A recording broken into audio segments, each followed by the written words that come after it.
District வைக்கிற முள்ளு செடி. ஆனா நிறைய பேர் முள்ளு செடியை வீட்டுக்கு முன்னாடி வைக்க கூடாதுறாங்க. வாஸ்து பிளான்ட் இல்ல. முள்ளு செடி போய் வச்சிருக்காங்க, பெரிய பங்களா கட்டிருப்பீங்க. ஆனா அவங்க வச்சிருக்காங்க தான். அதெல்லாம் வைப்பாங்க. முள்ள போய் வச்சிருக்காங்கன்னு சொல்றோம்ல, அது இது வந்து அந்த இதை மாத்திரும். சரி. அழகா இருக்கும். அது வந்து இப்போ நார்மலா இருக்கும். அவ்வளோதான் ஹைட் வரும். ரொம்ப பெருசாக வர ஹைட்டுங்க.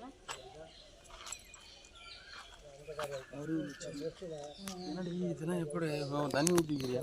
நாளைக்கு போனால் கொண்டு போய் இப்போ வாங்கணுமா? ஆமாம், போனோம். ஒரு 10 நிமிஷம் வெயிட்டு.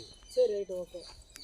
ரொம்ப நேரம் அனுப்பிச்சுடுங்க. நான் ஒன்றும் இல்லை, நான் போய்ட்டு வெளியில் போய்ட்டு வரேன். ரைட்டு.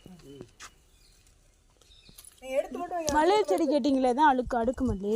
இதுதான் நமக்கு இது நம்ம மருந்து மல்லிப்பா. அடுக்கு மல்லின்னு தான் இருக்கு. இல்லை கடையில் விற்பாங்களா அந்த மல்லி தானே? நம்ம மல்லியாப்பா நீ வைக்கிறீங்கல்ல, அதே குண்டு மல்லி, மதுரை மல்லின்றது. குண்டு மல்லி அது. இது அடுக்கு மல்லின்னு இவ்வளவு வீட்டில் இருக்கும். வரலையா எடுத்து வச்சிருங்க, நான் வந்து கையோட வாங்கிக்கிறேன். நீங்கள் எடுத்தாலும் வைக்க மாட்டேன். நீங்கள் கேட்கும் போது டக்குன்னு வரும். கிடையாது இருப்பேன். அப்பா இவ்வளோ பெருசு பூ பூக்குது, தலையில் ஒத்த பூ ஆக்கிறது. ஓ அதுவா? இது ரொம்ப பெருசா இருக்குமா? ஆமாம், இவ்வளோ பெருசு இருக்கும்.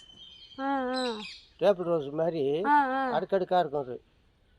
இது ஆனால் இது கமர்ஷியலாக யூஸ் பண்ண முடியாது. இதுதான் யூஸ் பண்ண முடியும். இதுதான். இது வந்து நிறையா பூக்கும்.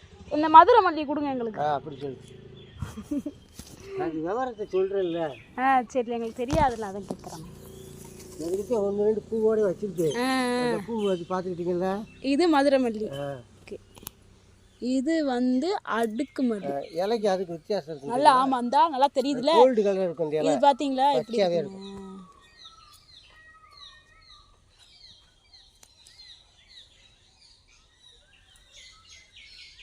அது திப்பிரியா?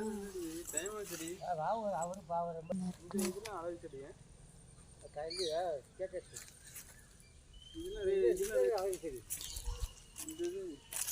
இது சப்பாத்தி கள்ளி தானே? சப்பாத்தி கள்ளி தானே? கள்ளி வெரைட்டி. இது ஃபுல்லா வெரைட்டி தான். வாங்க, இது கூட கள்ளி வெரைட்டி தான். இங்கே பாருங்க, கல்லில் ஃபுல்லா கள்ளி. ஒரு கிளாஸுக்காக விட்டுருது. இந்த வீடியோ உங்களுக்கு பிடிச்சிருந்துச்சுன்னா லைக் பண்ணுங்க, ஷேர் பண்ணுங்க, மறக்காம எங்க சேனலை சப்ஸ்கிரைப் பண்ணுங்க. தேங்க்யூ ஃபார் வாட்சிங்.